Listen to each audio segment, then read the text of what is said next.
my feelings on. You made me untouchable for life. Yeah, yeah. And you wasn't polite. It hit me like a tone. Inaugurar el máster este año, pues tenemos de nuevo la ocasión de contar con la presencia de Naïm Miret, profesora de la Universidad de Poitiers, investigadora de Migranter y geógrafa, que ha trabajado mucho sobre temas de migración, urbanismo, territorialidad y también, bueno, también ha trabajado temas de género y migración en su tesis, ¿no? Al principio, género menos, ¿no?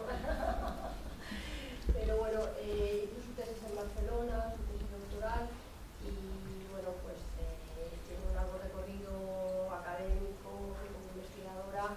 Y ahora vamos a tener la suerte de que nos presente una de sus investigaciones en la región. Sí, bueno, de hecho, más bien cuando hablé con Nuria, más bien me presentaré mi trayectoria un poco, fenomenal. Y un poco cómo fui pues, investigando el mismo objeto de análisis que llevo pues 20 años. Mirando lo mismo, entonces a mí me fue bien también reconstruir un poco esta trayectoria y darle un poco de sentido, ¿no? Bueno, entonces de manera general,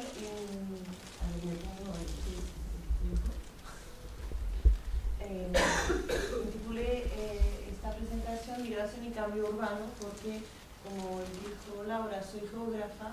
Mi primera especialización es geografía urbana y después, por mi afectación desde que era estudiante en Migranter, pues geografía de las migraciones. Entonces siempre llevé estas dos especializaciones de manera conjunta. Migranter, no sé si es necesario presentar, es un laboratorio que fue uno de los primeros sobre migraciones y que fue fundado por geógrafos. Pero ahora, aunque haya una mayoría de geógrafos, es un laboratorio pluridisciplinar y el máster también es pluridisciplinar, ¿no? Entonces, escogí hablar de este tema del sistema de inmigración de Barcelona.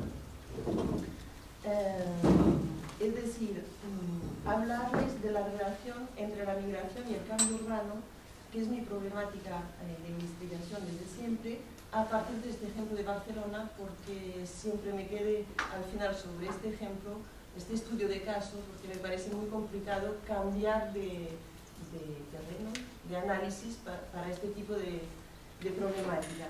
Entonces, dicho de otra forma, mi objeto es, de manera un poco muy provocativa, pero bueno, es la cuestión de la migración y el desarrollo, pero desarrollo no de la región de origen, sino de la región de llegada. Un poco reanudando con una visión positiva de la migración, que sería un poco el objetivo. Es una visión que siempre existió en estudios urbanos, en geografía urbana, siempre se consideró el éxodo rural, por ejemplo, como un motor de la urbanización en Europa y en la industrialización del siglo XIX. Y durante las 30 gloriosas en Francia también se continuaba teniendo esta visión muy positiva de la migración como motor de la industrialización, del cambio urbano, etc. Y esta visión disminuye y desaparece completamente cuando se empieza a hablar del problema de la migración en Francia. Creo que aquí en España aún quedaba, diría, ya me dirán, un poco de visión positiva. Cuando leí los estudios sobre la participación de la migración a la producción del PNB, pues se notaba que aún había esta visión positiva, que a lo mejor esto va a cambiar con la crisis, ¿no? En esta perspectiva, pues me posiciono en el análisis de la migración desde el país de llegada, para no decir de acogida, con todos los problemas que lleva este término, pero alejándome del paradigma de la integración, que es clásico en este caso en Francia para estudiar desde el país de acogida, y por eso hablaré del sistema de inmigración, para poner un poco de distancia con estas nociones de integración que no me convenían.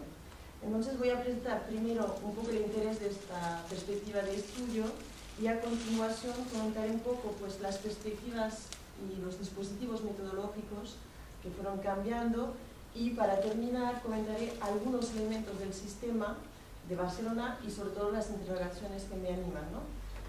Cómo se articulan los flujos y cómo contribuyen a lo que ahora está muy de moda llamarse la fábrica de la ciudad, ¿no? Pequeña fábrica de diseño.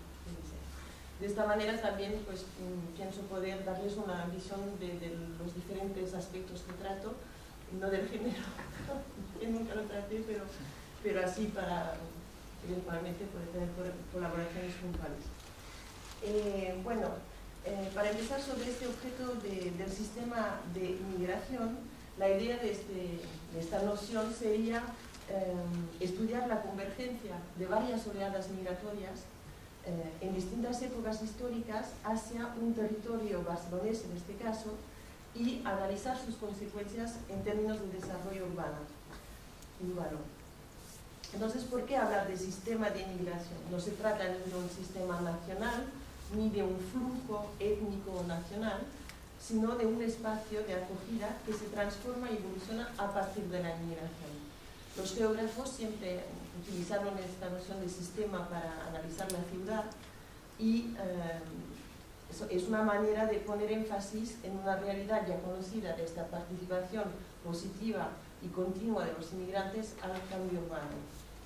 Como saben, el análisis sistémico nos sirve a atender la complejidad de los fenómenos sociales. En este caso, permite analizar y comprender cómo elementos y estructuras económicas, sociales, se organizan e interactúan para responder a un objetivo. Cada sistema tiene un objetivo que en este caso, en nuestra hipótesis, el objetivo sería pues el desarrollo económico y social de un territorio, la colectividad social pero también del territorio. En la tesis lo llamaba el proceso de metropolización. En este caso, el sistema se constituye a ver si me sale de esta manera, intenté hacer el interés heurístico de la noción de sistema con el uso de las escalas geográficas y temporales. Intenté formalizar un poco esta idea, o sea, que la idea es combinar la diversidad de los flujos, aquí puse dos, pero pueden ser una multitud, evidentemente, dentro del tiempo largo, flujos entendidos no como realidades así un poco oscuras, sino como grupos de individuos y grupos colectivos, pero también individuos. Los territorios, también aquí intenté señalar varios territorios, porque el espacio metropolitano se caracteriza por tener territorios muy diferentes y complementarios. La idea es analizar un poco cómo se organizan ellos, ¿no? Y también elementos del contexto urbano, que puse aquí en estas redonditas, que serían el mercado del trabajo, el mercado de la vivienda, la división social del espacio, todos contextos en los cuales tienen que adaptarse dentro de sus evoluciones los diferentes grupos de inmigrantes. Aquí puse, lo siento, lo dejé en francés, territorios del cotidiano. Esta noción de territorios del cotidiano es para definir las características de la urbanidad de cada espacio, de urbanidad definida como ambiente, como noción de convivencia, de comercio, de dinámica cultural, etc. Así, la noción de sistema nos permite evaluar los efectos globales y las interacciones entre un fenómeno o un proceso, y que serían en este caso las distintas oleadas migratorias, y cada elemento del territorio y de la sociedad urbana. Por otra parte, sobre todo, también nos permite evaluar los contextos transnacionales, que en este caso sería, aquí puse el entorno mundial y el entorno de las regiones de origen, porque la idea es que cada flujo migratorio, cada grupo migratorio tiene sus cadenas y sus redes migratorias que perpetúan y facilitan la migración, pero que también la reorientan, o sea que van a influir en algún momento en el espacio metropolitano. También las relaciones con el país de origen que cada grupo mantiene de manera diferente tienen una influencia al momento de determinar pautas de inserción residencial, por ejemplo, o de inserción laboral. También hay elementos en las regiones de origen, aquí puse determinantes de manera muy general, que van a suscitar cambios en los flujos o a cambiar la constitución interna de los flujos, que podríamos llamarles factores push para ser un poco rápidos. Igualmente, los cambios sociales y económicos que ocurren en el país de acogida también tienen, pues, por aquí indiqué esta dirección, transferencias de comportamientos y de cambios que se vuelven al entorno global, ¿no? En otros términos, es importante considerar la dinámica de mundialización de las migraciones también cuando se mira un contexto puntual de acogida.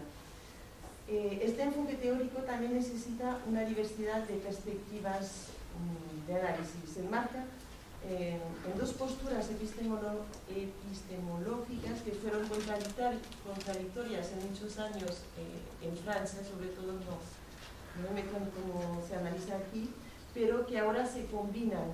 Y retomo, en ciencias sociales, retomo la clasificación hecha por un geógrafo francés de la ciudad, que decía que la primera postura cualificada de marxista por esta persona, o estructuralista, donde las dimensiones económicas, ideológicas o políticas de la estructura social del espacio urbano eran consideradas, explicaban gran parte de la inserción de los individuos migrantes o no en el espacio, y era una visión muy determinista que encontró sus límites. La otra visión que él caracteriza de análisis liberal o constructivista es la que postula que cada individuo es actor del cambio urbano y con sus estrategias individuales o colectivas de adaptación o de reordenación de estos contextos estructurales.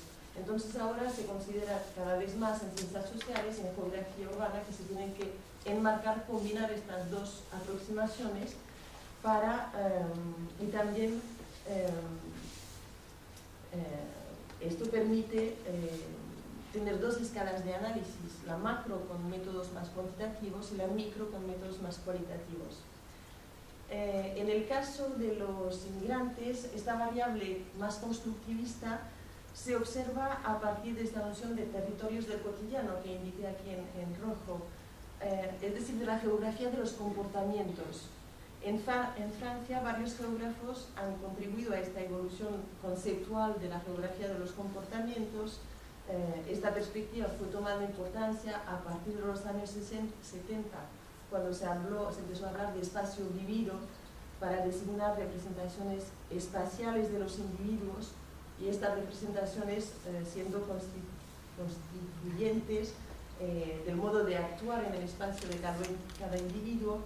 Después se fue hablando cada vez más de territorialización en los estudios de geografía, a través de símbolos, marcas paisajísticas, etc.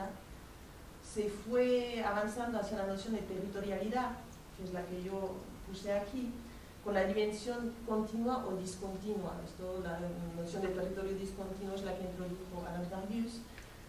Territorialidad que puede ser también colectiva o individual, las dos dimensiones se combinan, y que nos lleva a la noción de capital espacial, que también está bastante de moda, o de identidad espacial, que también se empieza a ver. La noción de experiencias urbanas también está emergiendo para enriquecer, digamos, este dispositivo alrededor de las territorialidades. También, con relecturas de los antropólogos y filósofos del espacio, se puso de moda, sin prejuicio, la noción del habitar. Yo no sé si aquí en España se usa tanto, pero en América Latina creo que también se difundió mucho, y en Francia se utiliza mucho para designar esta articulación de las prácticas y de los significados de los lugares. O sea que la cuestión, para resumir, la cuestión del hábitat y la territorialidad es fundamentalmente una cuestión de prácticas asociadas a representaciones, a valores, a símbolos que tienen como referencia el espacio urbano. En este contexto, el hábitat es indisociable de la experiencia vivida y de la dimensión biográfica, que permite explicar justamente cambios de comportamiento, y para los inmigrantes es muy importante. Estos cambios de comportamiento se pueden originar a partir del momento de la migración o de las migraciones.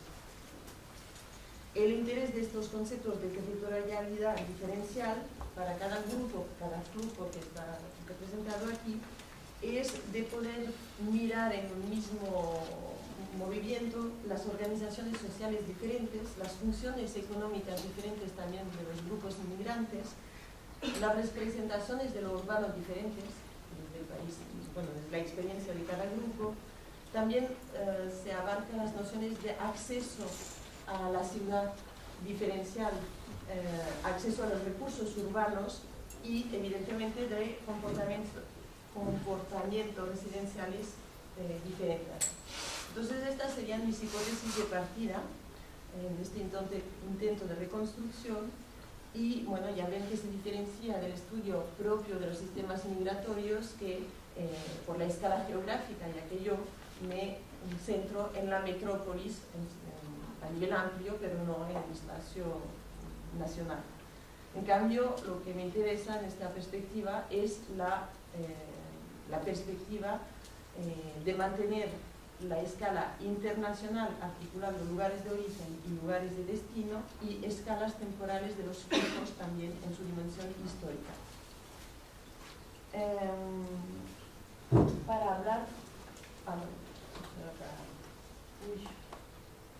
Para hablar un poco de las perspectivas de, no recuerdo el tipo de la diapositiva, era la metodología, las perspectivas metodológicas y el dispositivo global. Debo decir que este enfoque que intenté desarrollar durante el doctorado se fue adaptando después a mi capacidad investigadora y de profesora y de madre, como sabrán, se reduce un poco la capacidad investigadora, o sea que estos elementos ya no los analizo todos al mismo tiempo, sino que unos años los estudio uno por uno progresivamente y es así que voy a presentar los resultados de manera un poco focalizada en algunos temas, ¿no? Con una construcción progresiva y con aún muchas hipótesis evidentemente abiertas.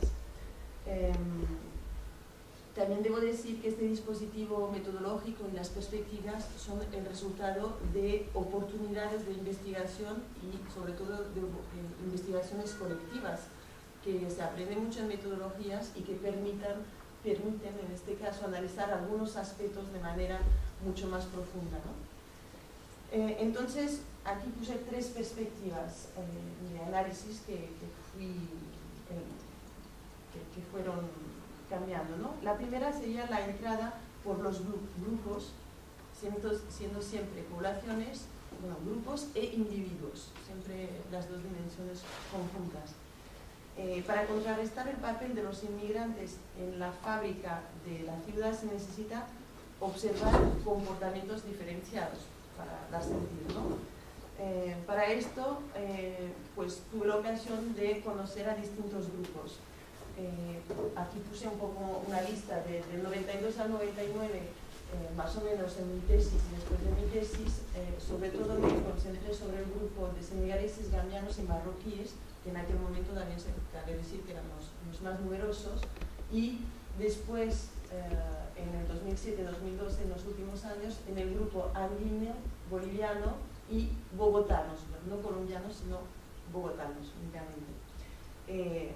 Hice un pequeño, entre 2000 y 2004, hice otra investigación colectiva sobre cualificados, circulación de cualificados y representaciones urbanas de cualificados, pero esta vez fue un intento en otro espacio que era en la Cuenca del Plata, pero lo dejé después, duró solo 4 años este paréntesis y volví a Barcelona. Bueno, no les explico los programas, estos estudios se enmarcaban evidentemente en programas específicos. La segunda visión, que es la de los espacios, aquí puse los nombres, pero lo que es interesante es ver que Tellà y Masnou, que eran los terrenos de observación participante y de encuesta durante la tesis, son dos municipios periurbanos, entre rurales y que se estaban volviendo periurbanos en este momento. Hospitalet y también había Santa Coloma durante la tesis, eran dos suburbios industriales que en este caso me permitían analizar la migración interna, y Besós y Maresma, que es un barrio reciente de los años 70 de Barcelona, del norte de Barcelona, y Sant Cugat, que es un barrio rico un municipio rico de Barcelona, son dos espacios que estoy empezando a conocer, digamos. Esta categoría de análisis de los espacios permite entrar en las realidades más concretas de la convivencia, de las percepciones y las interacciones sociales, también a partir de la observación y anteriormente de la participación, que esto ahora desde mi posición de investigación no lo puedo hacer.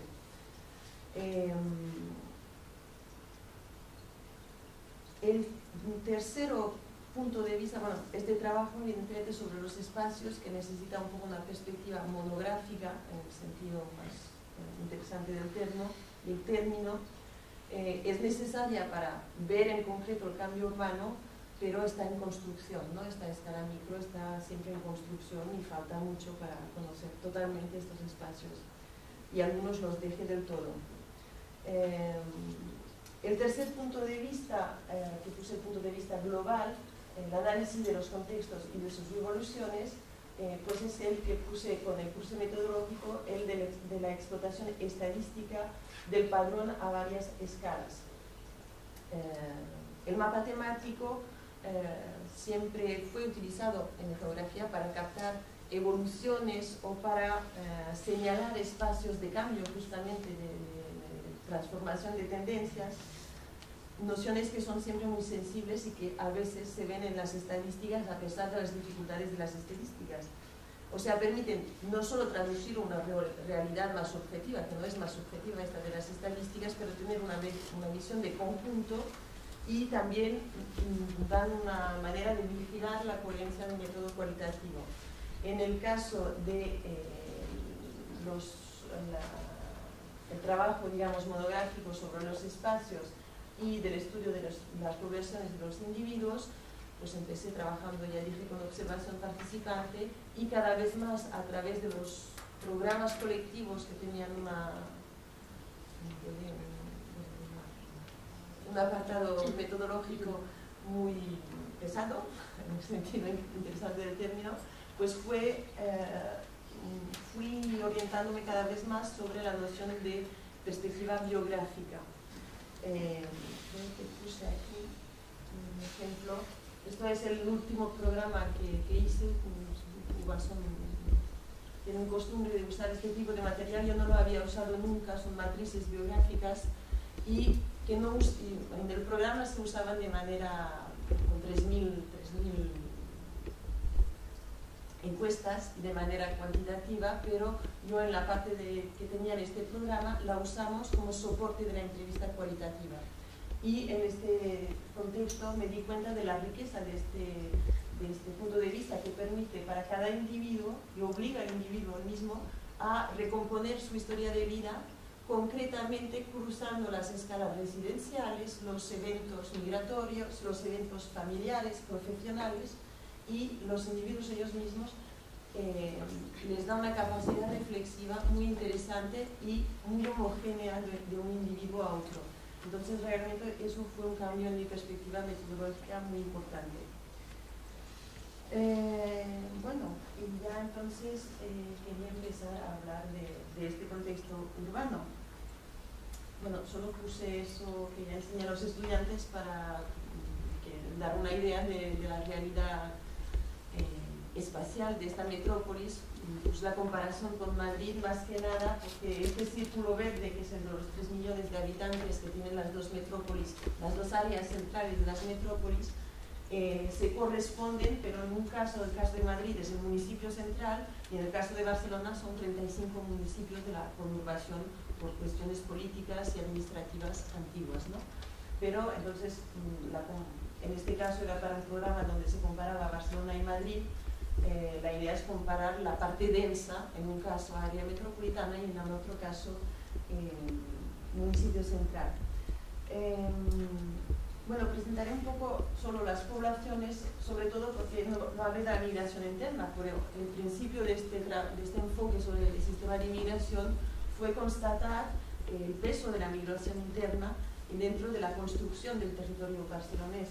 Aquí puse algunos datos solo para recordar que son 3 millones de inmigrantes internos que llegaron más o menos en un siglo a Barcelona, es decir, un flujo muy importante de personas Aquí puse algunas cifras que también son aproximaciones hechas sobre todo por historiadores, pero llega a 70.000 personas cada año que llegan en los años 70 y 60. O sea, un flujo muy importante y que evidentemente fue el que tuvo impactos en el cambio urbano más esenciales, ¿no?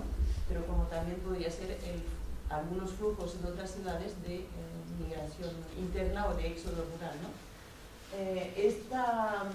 Esta contribución de la inmigración interna es la que contribuyó a una extrema polarización de toda la riqueza y de toda la demografía dentro de la zona metropolitana de Barcelona, que es un desequilibrio territorial ya muy conocido, y también es un proceso migratorio que tiene mucha visibilidad étnica, que ahora se olvida un poco, pero la visibilidad étnica cuando yo llegué en los años 90 era la de los andaluces, por ejemplo, la del idioma, la del comercio especializado, la de la religión diferente, etc.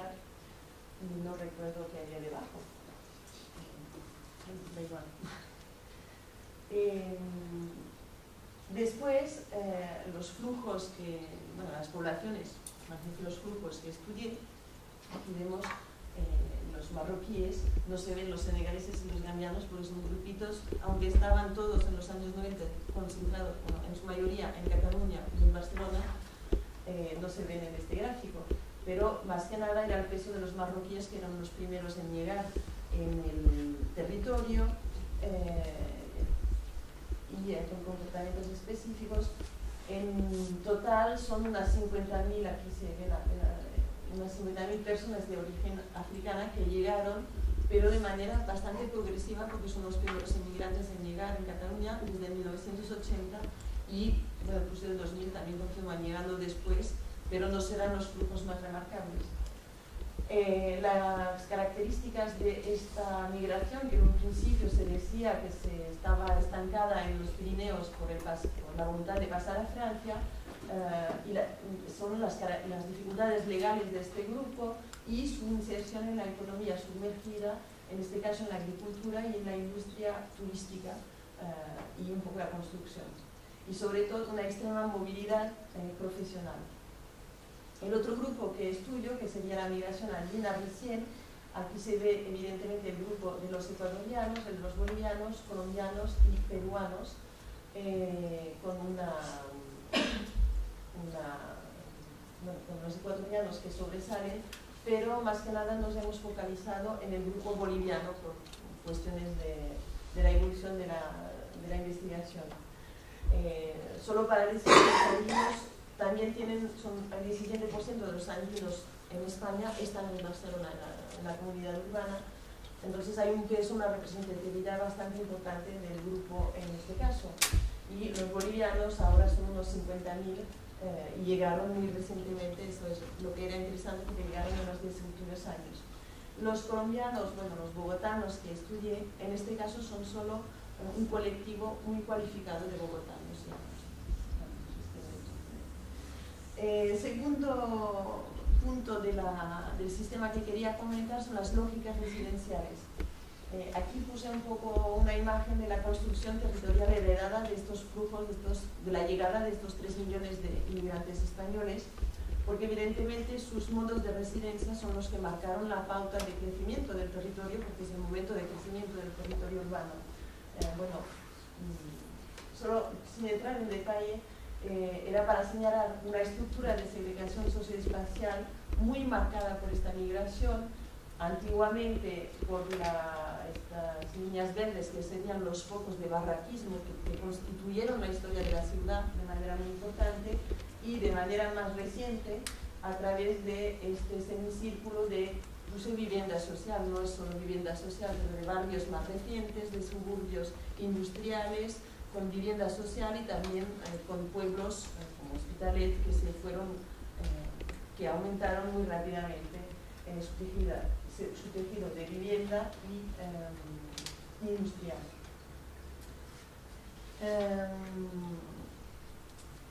La migración, la misma imagen para dar un poco de detalle, tal vez después sea útil para la conversa, los lugares, la capital misma y las ciudades colindantes con nombres que son muy importantes para la migración interna, como Badalona, Santa Coloma, Hospitalet, ¿no?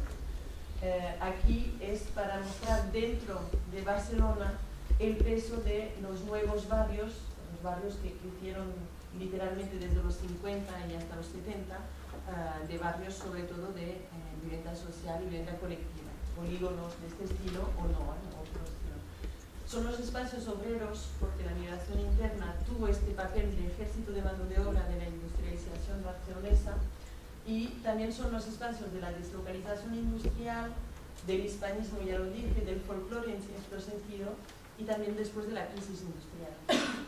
La geografía residencial de los primeros inmigrantes, más o menos lo que es importante subrayar en este primer mapa, que es el de los africanos, o sea, son datos muy deficientes porque son los del censo del 91, que no censaban muchos africanos. La idea era solo representar una idea de su territorio de vida, pero no tienen validez como datos estadísticos. La idea era sobre todo mostrar el cambio que se estructura sobre esta lógica residencial de los inmigrantes cuando llegan los africanos, porque se insertan en estos territorios periféricos, periurbanos, que son a la vez pueblos rurales, zonas que se están desarrollando con segundas residencias y con turismo y también con construcción. Y dentro de Barcelona, esto también es un mapa del 91, lo que es importante, aquí no se ve bien porque, como recuerdan, en esta época los extranjeros había tantos del primer mundo como del tercer mundo, que se decía. Es decir, que este mapa, los africanos, por ejemplo, estaban solo en estos barrios. Aquí son migrantes ricos, ¿no? Europeos y americanos, y japoneses en Barcelona. Y en la casi actualidad, el mapa, bueno, aparte de un cambio metodológico con el uso de las secciones censales que permite ver estas continuidades del tejido urbano que no se veía en los otros mapas, lo que se ve es que aparece en estos 10 años nuevos focos de migración internacional, de presencia extranjera en todo caso, en los mismos territorios. Aquí está Santa Coloma, aquí está Badalona, aquí está Hospitalet, Cornellà, que son núcleos antiguos, o sea, que son los barrios andaluces, para decirlo rápido, o aquí en el distrito de Nuevos Barrios, o aquí en Besós y Maresma, que es el otro barrio que estoy estudiando. Y continúa, como saben, esta especialización del territorio central, del barrio de Raval y Gótico principalmente. Raval llegó a unos 40 y 50% de migración, de presencia extranjera, aunque también tenga problemas el dato mismo. Aquí puse la especificidad del grupo andino. Solo muy rápido, es que no están en el centro. Son los primeros que ya no se instalan para nada del centro. No existe presencia significativa de este grupo. En cambio, sus territorios de vida coinciden completamente con los territorios de los andaluces y la migración interna anterior. Aquí el caso de los bolivianos, porque parte del estudio que presenté ayer a los estudiantes, era observar un poco la creación de lugares por este grupo que tiene un comportamiento muy específico. La creación de lugares, concretamente en Barcelona, está aquí en Hospitalet, aunque tengan lugares de residencia también en Sant Cugat, en los barrios o en Santa Coloma. Pero nada, ni de lugares identificados en el centro.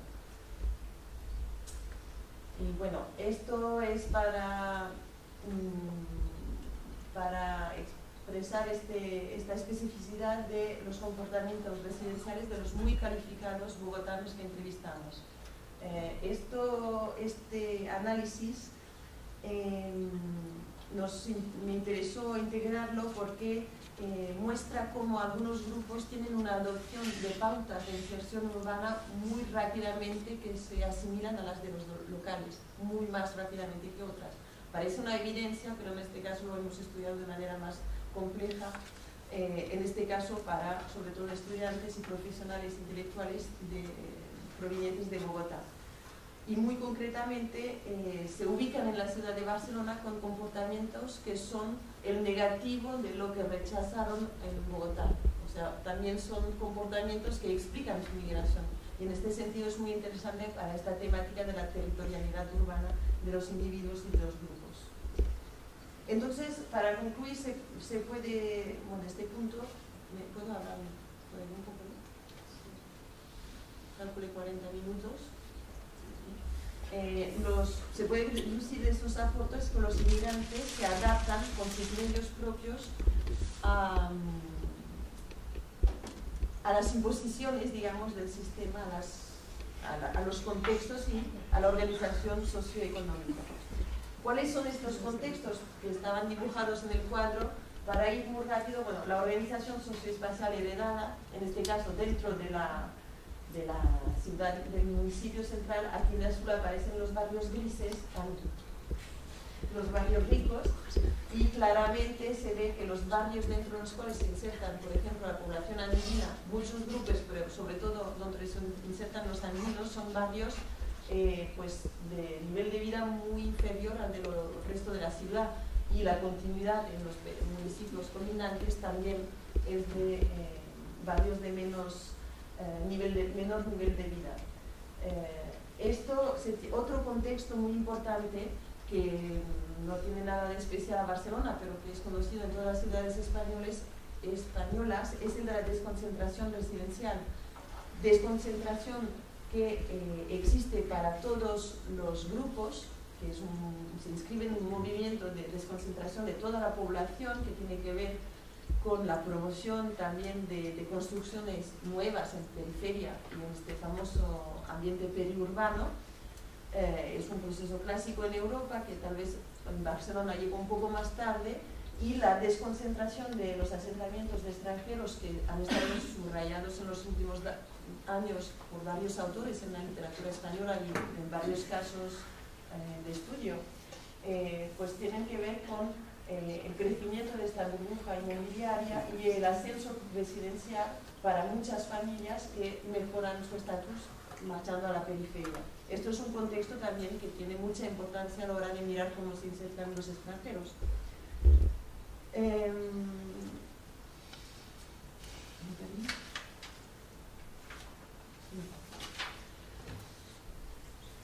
Otro contexto,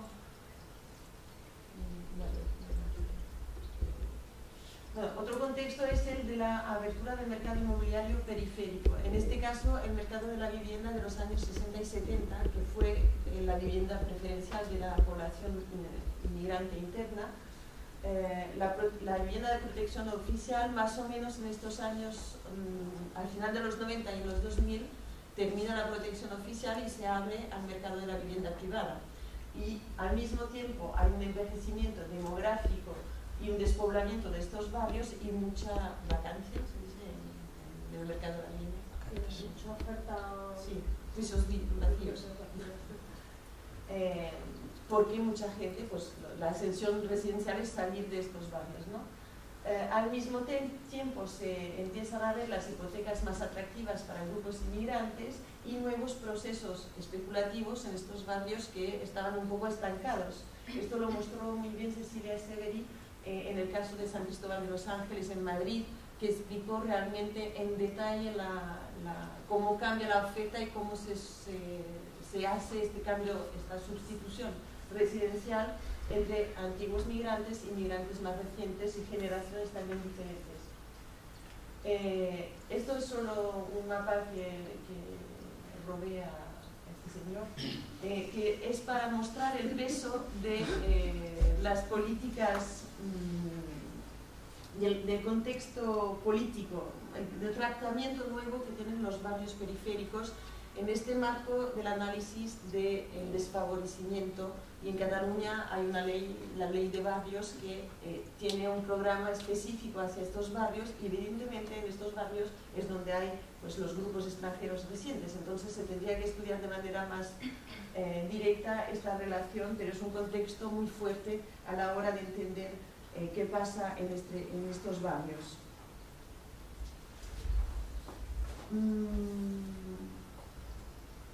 Esto era para significar, evidentemente, en toda esta estructura residencial, el cambio también mayor y muy importante también en todas las ciudades es la famosa gentrificación de las zonas centrales. El proceso de revalorización urbana Aquí puse dos fotos muy simbólicas del cambio de vivienda, de la renovación privada, y aquí en teoría se tendría que ver una plaza, es decir, cambio público, también obra pública, inversión pública muy importante que, como sabrán, ha cambiado radicalmente la cara de estos barrios, sobre todo del Raval, y ahora cada vez más de gótico. Esta gentrificación produce una disminución de la cantidad de vivienda asequible en la zona central, al mismo tiempo que la presencia de inmigrantes y del paisaje de comercio étnico principalmente dentro de estos barrios también fue analizado por muchos autores como un atractivo para parte de los gentrificadores. También hubo en este barrio mantenimiento en construcción nueva de vivienda social, lo que explica también que muchos inmigrantes, sobre todo marroquíes y pakistaníes, estén instalados de manera duradera en el centro. Y aquí puse la referencia a este estudio de un barrio de París que tiene algunas características similares. También hay un estudio sobre este barrio en Barcelona que estudió al mismo tiempo este movimiento de cosmopolitismo y de gentrificación, y que en algunos casos parece que esto estanque un poco el proceso de gentrificación en algunos barrios. No son hipótesis que están avanzando. En todo caso, sí que redució la posibilidad de vivienda asequible en el centro. Bueno, el último punto para terminar un poco sobre esta famosa fábrica de la ciudad. Entonces, ¿qué se puede observar cuando se miran los espacios? La idea es mirar cómo cambian los papeles de los territorios dentro de la ciudad a través de prismas que podrían ser la revalorización territorial o la descualificación, la multiculturalidad y sus representaciones, la visibilidad o no de los grupos, y también la movilidad cotidiana o residencial dentro del espacio metropolitano, y sobre todo su dimensión de atractividad. Entonces, los espacios simbólicos, como aquí son las fotos de Hospitalet, de la migración andaluza, han envejecido y se han transformado poco a poco en barrios multiétnicos con fuerte presencia de muchos grupos, de varios grupos. Se habla en los estudios, se subraya la valorización demográfica, económica a través del comercio de proximidad, sobre todo, y cultural. Pero también lo que quería mostrar a través de estas fotos es la complejidad del tejido urbano, lo que lleva a microsegregaciones, a microoposiciones. O sea, también aquí, por ejemplo, estas casas típicas de Hospitalet se están gentrificando, cuando al lado hay tejidos de los años 60 muy desvalorizados. O sea, hay una microgeografía muy interesante en estos barrios. Esto es el ejemplo del estudio de barrios de Besós que estuvimos estudiando con un compañero a través del comercio étnico, sobre todo, y la presencia de diversos grupos. Este es un barrio de la Ley de Barrios, con un programa de intervención muy importante que fue revalorizado completamente en los 80 a partir de la presencia de migrantes internos, de un movimiento vecinal muy importante, y que está cambiando muy radicalmente a través de la presencia de muchos grupos, con, aquí enseñaba un bloque de vivienda muy degradada, con subarriendo, con problemas de infravivienda en el barrio. Este barrio es interesante porque está al lado de Fórum y de la Mina, es decir, de los espacios de cambio y de regeneración urbana más importantes de Barcelona. Y bueno, el centro histórico, aquí se cruzó un poco todo, queda como espacio, en un artículo lo calificábamos de centralidad multiétnica, exótica, es decir, que este atractivo del cosmopolitanismo tiene que ver con el exotismo, pero no se sabe muy bien en qué medida justamente la continuidad de la presencia extranjera en términos de residencia va a permitirla o a contrarrestar la evolución de la gentrificación. Bueno, aquí puse algunos autores, porque muchos autores desde el principio de la presencia de migrantes andaluces en los años 80 había estado muy estudiado, y después hasta ahora continúa siendo un espacio de observación privilegiado de los fenómenos de convivencia y de visibilidad inmigrante. Bueno, pues, también otros ejemplos en España de este tipo de análisis, pero la expectativa es realmente saber cuáles van a ser las evoluciones. Evidentemente la existencia de vivienda social hace que probablemente va a quedar como un barrio de inmigración, pero en cambio lo que se llama el frente de gentrificación va avanzando todavía muy rápido y se ve desaparecer las posibilidades de vivienda privada asequible. Y para terminar, aquí puse en referencia al estudio sobre los bolivianos la noción de centralidades minoritarias que desarrollaron en Francia antropólogos como Anne Roland y Anna Badguet. En este caso, sobre el barrio que yo conozco de Hospitalet, que es Coiblanc, que es donde hay una visibilidad boliviana particularmente importante. Esta conclusión también era con comparación al barrio madrileño de Úsera, para ir sobre este tema de centralidades minoritarias. ¿Qué quiere decir la centralidad minoritaria? Es que sí son barrios multiculturales como los otros, pero para algunos grupos hay una atractividad especial. Es decir, que por ejemplo, Coiblanc polariza las movilidades cotidianas o semanales, por ejemplo, de los días festivos, de todos los bolivianos de la aglomeración. Este territorio tiene un sentido de territorio recurso para este grupo que no parecen tener los otros grupos, pero pongo reservas porque no estudio los otros grupos. Entonces este espacio nos lleva a retomar la noción de espacio recurso de la Escuela de Chicago, porque es el espacio que realmente aparece en las historias de vida como el espacio de solidaridad, de creación y mantenimiento de las redes, y también del folclore y de la recreación identitaria, ¿no? Y pues nada, para concluir, pues hay más preguntas. La de las centralidades étnicas, cómo se puede captar si hay centralidades que se superponen, cómo analizar esta superposición de centralidades, cómo se puede, por ejemplo, ahora hay una doctoranda que está trabajando sobre los senegaleses y andianos en Cataluña, y está mostrando que también hay microcentralidades dentro del Raval que son nuevas para estos grupos, que ya existían hace 20 años, pero que están retomándose. Entonces este espacio central es central para muchos grupos, para muchos grupos diferentes, y no se sabe muy bien cómo la política urbanística, que realmente en Barcelona se dedica mucho a este barrio, cómo va a evolucionar la cosa. Aquí retomé la idea de inserción tranquila en los espacios públicos multiculturales, que es un término usado por Paco Torres cuando presentó, y me gustó esta idea porque en estos barrios multiculturales como Besos hay un poco de conflictividad, pero no hay mucha conflictividad y se van arreglando, y de hecho lo interesante es que cuando se mira en la perspectiva de los años y se observan estos barrios a partir de la continuidad de la acogida de poblaciones externas, españolas o no, pues aporta otro punto de vista. Y bueno, el tema que yo aún no estudié suficiente es la cuestión de las políticas públicas, que vimos que entre Madrid y Barcelona hay muchas diferencias.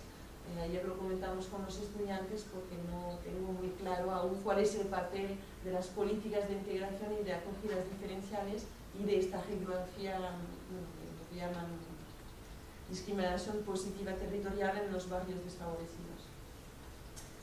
Nada, gracias por dejarme hablar hasta el final, porque me pasa un poco.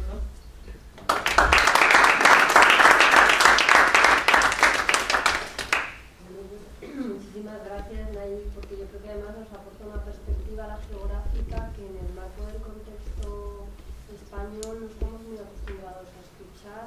Acabamos de venir del Congreso de Migraciones en Bilbao y hay pocos geógrafos trabajando que estén presentes un poco en el ámbito de las migraciones y de los estudios así, un poco en el marco del Congreso y tal, con lo cual realmente es una aproximación muy rica que además aporta un poco toda la perspectiva que estás trabajando también en Francia y que yo creo que nos va a ser de mucha utilidad. A ver, una ronda de preguntas.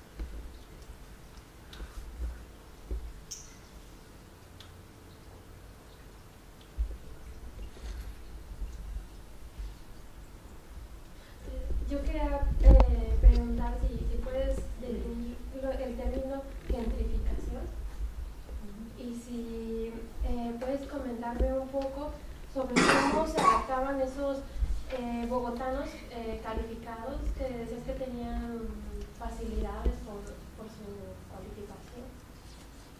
A ver, bueno, primero lo de la gentrificación, yo no lo estudié directamente, pero el proceso de gentrificación en principio se observó en Londres, actualmente soy en Nueva York, primero en barrios obreros, suburbios obreros, con una mezcla de tejido industrial y residencial. Por ejemplo, en Barcelona sería el barrio de Pueblo Nuevo, que en un momento están tan degradados con la industria que se marchó, con espacios vacíos y que en un proceso de degradación, que entran nuevos habitantes. En general son habitantes más cualificados, profesiones intelectuales, clases medias superiores, y este es un proceso que empieza con renovaciones, con el famoso loft, que es el símbolo de la gentrificación.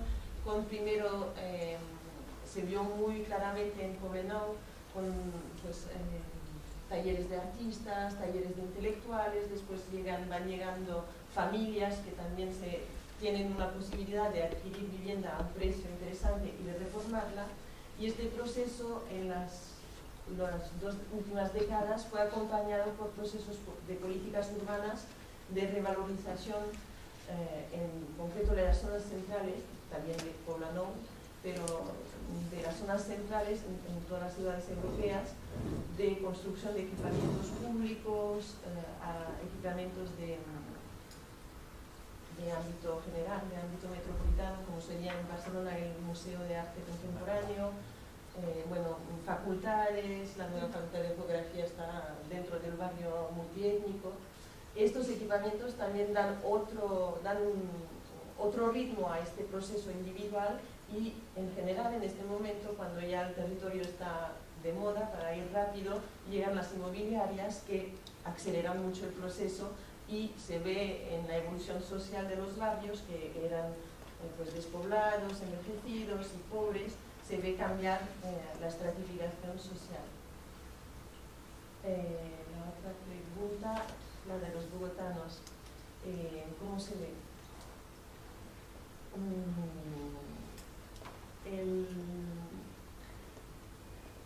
Digamos que yo hice estas entrevistas después de haber hecho la mayoría de las entrevistas a los bolivianos.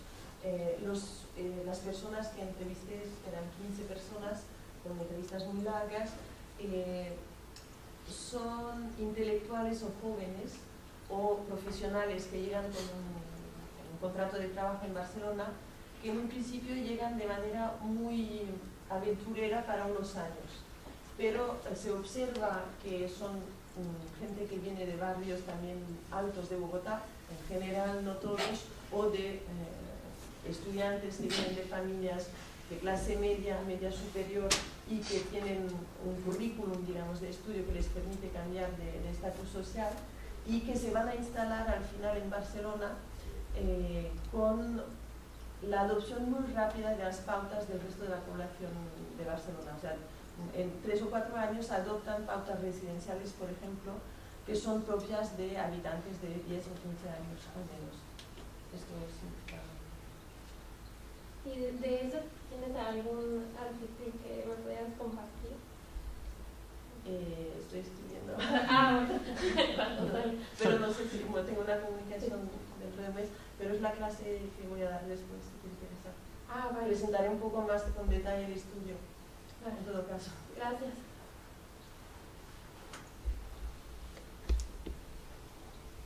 A mí me llamó mucho la atención la matriz aquella que presentaste para recoger datos con el método biográfico. No me quedó muy claro cuál era el funcionamiento, la verdad, Sí, no tuve ese inconveniente. de hecho también lo voy a presentar después con uno que está rellenado, que es más fácil entender. A ver cómo... alguna referencia de algún estudio que haya trabajado con... Ay, sí, son unos demógrafos que crearon esto. Ahora se está usando muchísimo en ciencias sociales en Francia. Yo no sé, bueno, tal vez en Miguel Ángel tenemos una especialista del tema. Sí, te las pasaré, no las tengo así de memoria, pero te las pasaré. son demógrafos que montaron este sistema. De hecho, este es un extracto de esta... Era un programa donde se hicieron 1000 encuestas de este tipo en 3 ciudades latinoamericanas, que eran Bogotá, Santiago y Sao Paulo. La idea es que aquí pones la edad, no la edad, pones el año de nacimiento de la persona.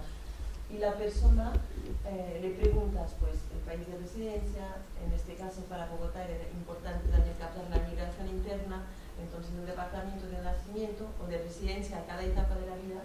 Y aquí vas a poner, aquí tienes etapa, la estructura la haces a partir de la etapa residencial, del cambio residencial como símbolo, pues la llave de entrada, digamos. Entonces aquí tienes el tipo de vivienda, es decir, el cambio de estatus residencial, será propiedad, será confort, tipo de tamaño de las viviendas. Aquí tienes la cualificación, a ver, aquí está más claro, composición familiar, el cambio familiar, como opera, también permite captar diferentes evoluciones en la estructura de los hogares, que en estas ciudades era muy importante. Ver el cambio entre cualificación y nivel de estudios general y profesión y la relación con esta historia residencial y familiar. Y aquí familia y corresidentes, es decir, como hay muchos hogares con familias recompuestas o hijos, etc., ver un poco cómo se reestructuran las redes familiares a través de los cambios residenciales. En este caso, cuando lo haces en Barcelona, pues tienes el lugar de nacimiento. Para muchos bogotanos tenía pues, algún cambio en la edad, acompañando a los padres. Aquí podíamos captar el nivel de vivienda a marchar, y cuando pues, más o menos todos llegaron, no todos, pero muchos llegaron alrededor de los 20-30 años en esta etapa de aquí, y aquí pues empieza a haber un recorrido dentro de Barcelona, el recorrido profesional, legal, que estaba apuntado. Después, o sea, esto lo rellenábamos un principio, después vas, haces tus preguntas con tu guía de entrevista. En este caso nosotros, la entrevista, el tema era el cambio de las representaciones urbanas y de las prácticas urbanas. Les preguntábamos de las costumbres, de compras, de ocio, de trabajo, de desplazamientos. Y así captamos una evolución de las representaciones entre Bogotá y Barcelona. Es un cambio. Yo era muy escéptica porque me parecía una cosa, te dan 4 páginas así, te parece que la gente se va a poner histérica, y no, la gente se toma muy, ¿cómo decir? Tiene un aspecto muy lúdico este ejercicio. Sí. Y la gente, o sea, hace conexiones o se da cuenta de conexiones de su propia vida que no habría expresado, no habría cualificado. Entonces permite pues, ideas interesantes sobre, por ejemplo, doy un ejemplo de una estudiante que por necesidad tuvo que ir a residir en La Candelaria, que es el barrio antiguo de Bogotá, que sería el Raval hace 20 años, y pues te explica que en este momento no lo valoraba mucho, porque Bogotá no estaba valorado hace 20 años, y cuando va a Barcelona se encuentra el Raval, empieza a tener otras representaciones de lo que es residir cerca de la centralidad, cerca de lo antiguo, etc., y empieza a cambiar sus representaciones, y cuando vuelve, la idea también era ver el cambio, si volvían o si mandaban dinero a sus familias o compraban vivienda en Bogotá. Entonces el cambio, de manera muy tenue, porque son 30 entrevistas en total, se nota que las representaciones, la experiencia urbana va cambiando las estrategias. ¿Y cómo tratas luego los datos con la matriz? ¿Cómo tratáis? De momento la hemos tratado de manera totalmente cualitativa. Los 3.000 cuestionarios a hogares, que eran más largos, con el mismo sistema pero más largos, los trataron, no sé ni cómo decir, pero con SAS, con una cosa complicadísima que nos presentaron, pero no te lo puedo decir, era muy pesado porque son 3.000 encuestas en 3 espacios urbanos diferentes, pero esta parte yo no la toqué. Y nosotros, como en total eran 100 entrevistas a 100 ciudades europeas, o sea, no merecía, y era el muestreo por toda una problemática de este programa, que era muy amplio, no fue lo que queríamos al final. No entro en detalles, pero mucho más complicado que lo que tenía que ser.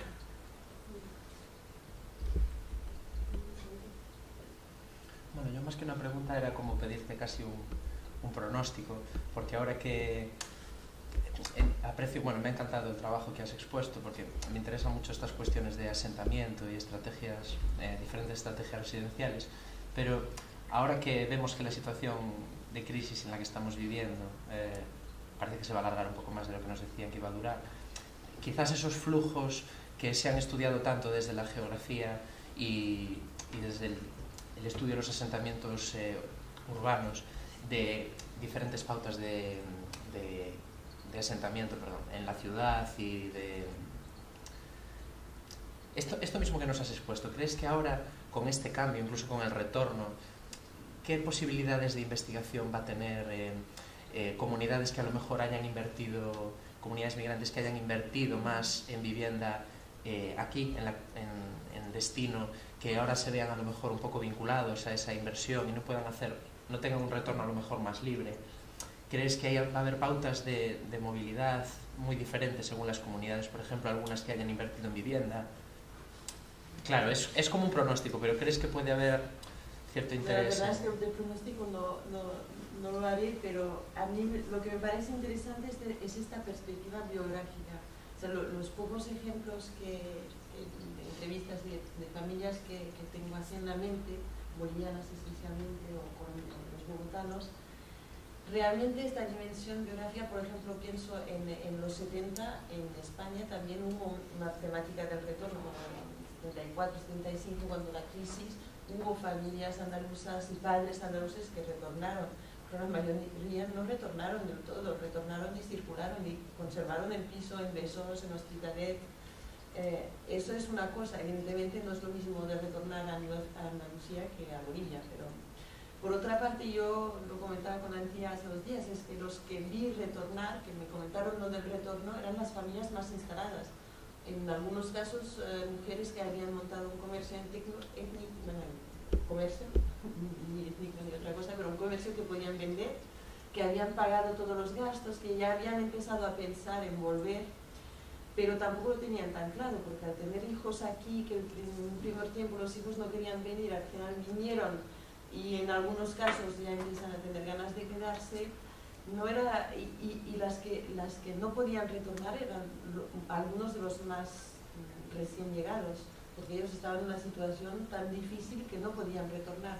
Entonces yo lo que no sé, hace 2 años ahora que no investigué directamente, entonces yo no sé qué pasó, pero es que pronósticos no los puedo hacer. Realmente yo lo que creo es que, aparte de los modos de territorialidad de cada grupo, por ejemplo, es verdad que los ecuatorianos que crearon mucha circulación dentro del espacio migratorio, que realmente siempre han tenido esta tradición de circulación, tal vez utilicen más el retorno y la posibilidad de instalar la familia entre aquí y allá.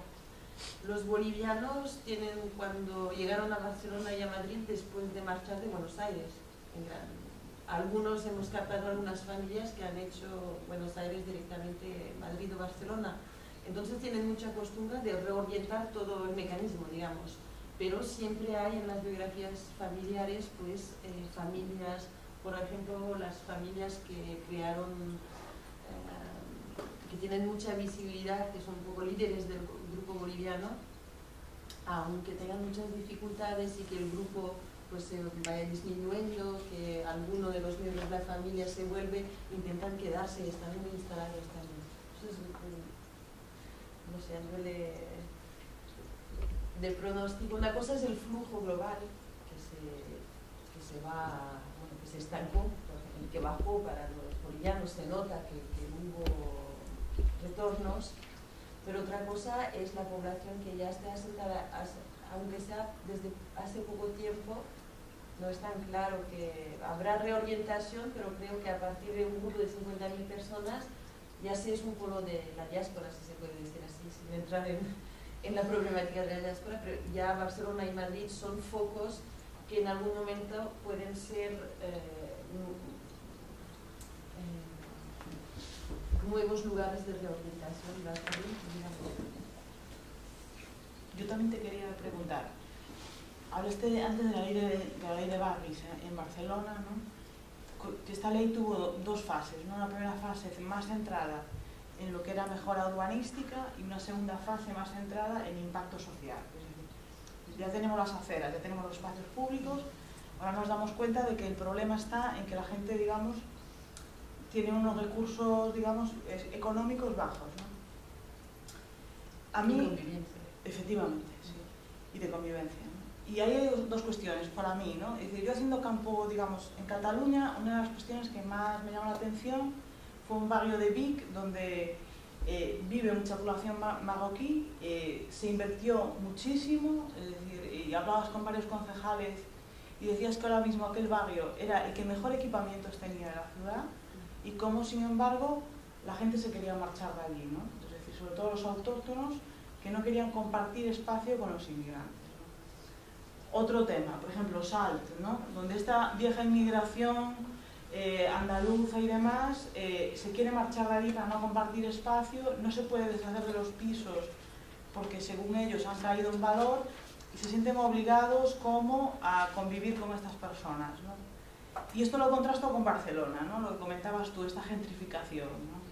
Como sí que Barcelona, el gótico y demás se gentrifica bien, y en cambio otros espacios con más inmigración, esa gentrificación como que parece, digamos, un producto destinado a determinada clase social urbana de grandes urbes, Madrid y Barcelona, y algunos barrios, digamos, de otras ciudades españolas, pero no llega a poblaciones de tipo medio, es decir, a poblaciones o pequeñas villas. La gentrificación como que se valora, digamos, en un espacio urbano. Eso para que me digas si estás de acuerdo o no y qué valoración haces tú de estas cuestiones, ¿no?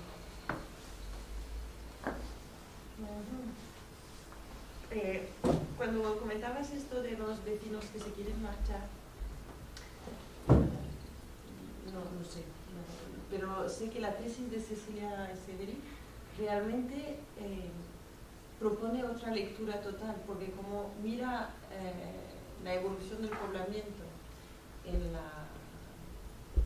30, 40 años, muestra como no es que la gente quiere marchar porque hay inmigrantes, es que la gente marchó y entonces llegaron los inmigrantes.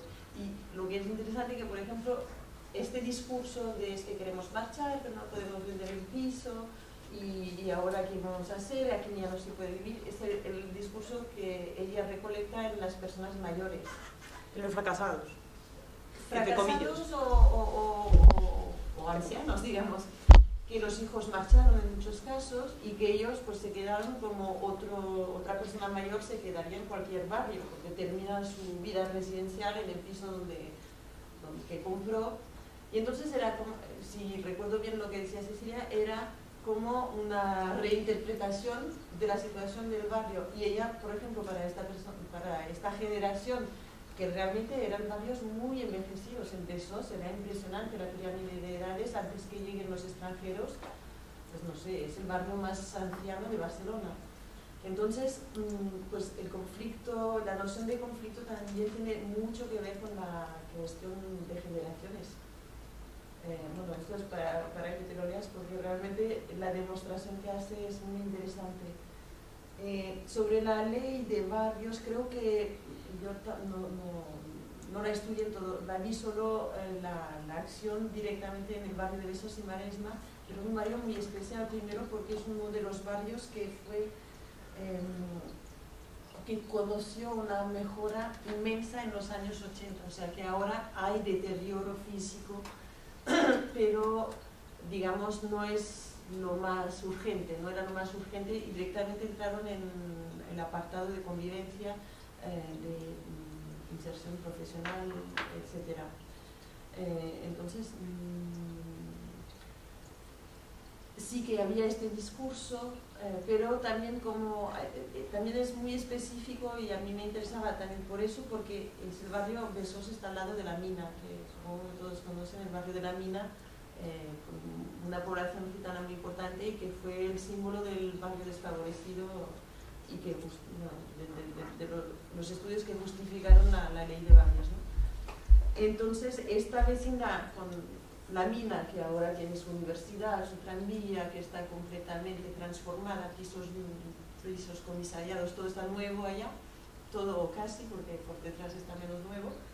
Y Forum, que es el barrio completamente moderno, rico, turístico, hace que Besós también tiene una localización dentro de la ciudad que no será la misma que Belviche, por ejemplo, que enseñé antes en Hospitalet. Es una localización bastante estupenda. Entonces creo que esta desvalorización no se produce en todos los barrios de la misma manera. También en Belviche pues no hay este proceso de, con muchas comillas, huida. También a lo mejor porque Belviche se construyó más tarde y las familias aún son más recientes. Eso ya en detalle no lo sé. Y sobre la gentrificación en pequeñas ciudades, no soy especialista para nada, pero creo que es un proceso que sí que se da. Yo veo en Tarragona, en Reus, que no lo miro como estudiosa, sino que conozco, el proceso de gentrificación es muy rápido, aún más rápido actualmente en los últimos años que en Raval. En Raval se estancó un poco, pero en las ciudades pequeñas yo creo que está cambiando muchísimo. Y también con inversión pública muy importante en estas ciudades. Entonces yo creo que ha sido la política de revalorización de estas zonas centrales, como sería la de Poblenou, también al lado, que también cambió mucho, es una oportunidad para los equipos municipales, para los ayuntamientos, de revalorizar toda la ciudad. Entonces no creo que se estanque a este nivel, porque económicamente es una posibilidad muy importante.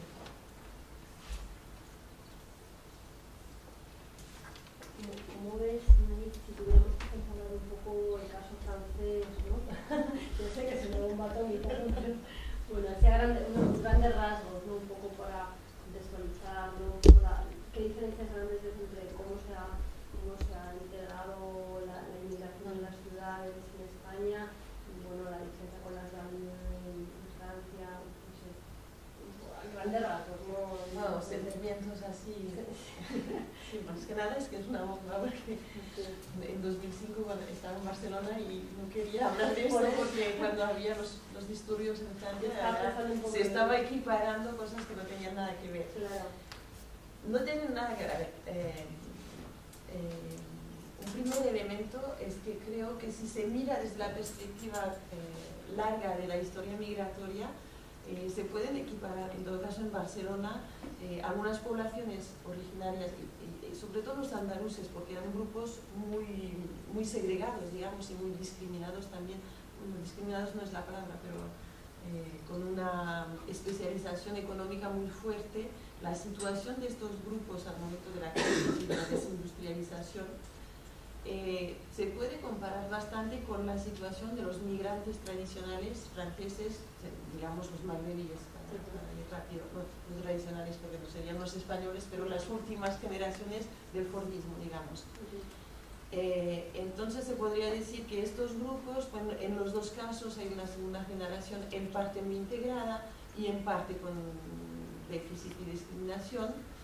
La gran diferencia es que a nivel urbano es que los barrios franceses, los barrios periféricos, las banlieues, la vivienda social es casi toda, al 95% en alquiler.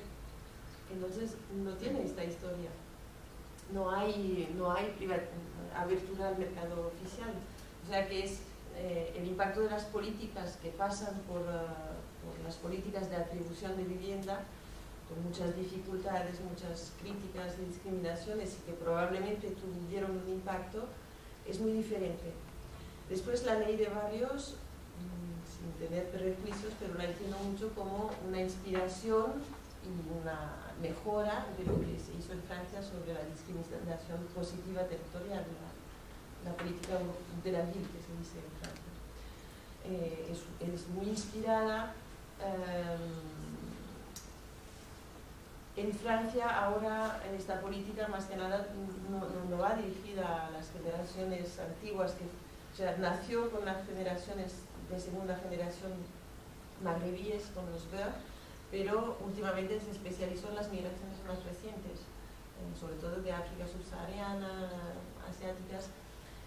Entonces, de alguna manera, pues sí que habrían problemáticas comunes. Lo que pasa es que no creo que se pueda llegar en España a una tal crispación, o sea, no tiene por qué llegarse a una tal crispación en estos barrios, porque la problemática de convivencia así es más reciente. En Francia lleva muchos años y tiene un peso político en el debate político y social pues muy importante. No sé si contesto a la pregunta, pero...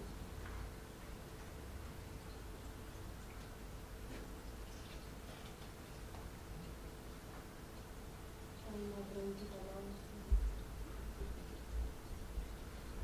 Bueno, pues muchísimas gracias, Mary. A ver si con un poco de suerte tienes un poquito de tiempo para descansar, ¿no? Que te queda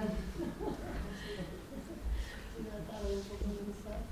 Y bueno, pues eso que ha sido una sesión muy enriquecedora para todos y todas, y esperamos volver a contar contigo pronto, que este año lo tenemos varias veces. Y gracias a vosotros por haberme escuchado.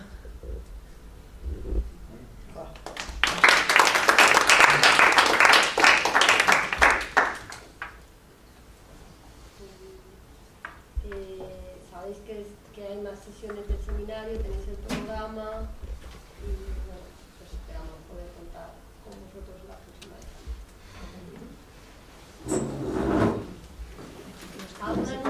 La semana que viene empieza el seminario internacional. A ver, un momento de publicidad, ¿eh? Un momento de publicidad. La semana que viene empieza el seminario sobre género, transnacionalismo y desarrollo, estrategias intergeneracionales de movilidad social, que ya hemos visto publicidad, pero advierto que es en el Castillo de Santa Cruz, ¿eh? O sea, que si no os habéis fijado en el programa, os fijéis, Una valía, una valía. que resulta que es allí, en el Castillo de Santa Cruz, en el mismo Castillo de Santa Cruz, que hay un centro de investigación, pues vale. Oh yeah, well I turned my feelings on. I turned my feelings on the side. Yeah, yeah. Feel like I'm gonna ignite. I saw them stars go off. I saw them stars go off at night.